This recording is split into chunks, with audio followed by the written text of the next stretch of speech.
Shelters in Lexington are busy keeping the homeless population off the streets. Evening Edition's Claire Kopsky reports that the Catholic Action Center has already maxed out their capacity, but there are ways for the community to help protect the most vulnerable.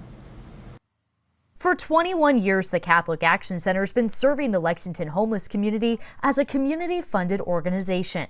They made it through the 2009 ice storm as one of the only buildings in Lexington's inner city with electricity. It was kind of a miracle. So when Ramsey and her team saw this week's weather forecast, they got to work.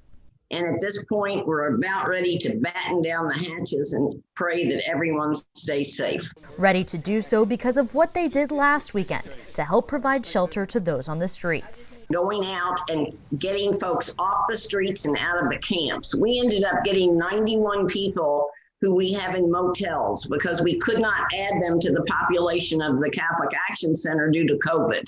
We are maintaining our COVID protocols very tightly, but we were able to get 91 folks who will be in shelter for several weeks looking at the weather. Ramsey says the best way the community can help right now is to call 911 if they see someone on the streets, as police will help them find shelter. Or the community can donate at www.catholicactioncenter.net, marking the donation for winter care. I think everyone needs to remember how critical this is, and if people don't have a home, how unbelievably critical it is that we get them in.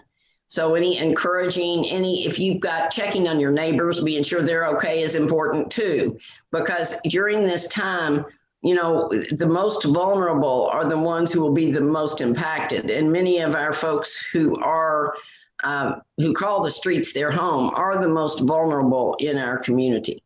In Lexington, Claire Kopsky, LEX 18 News.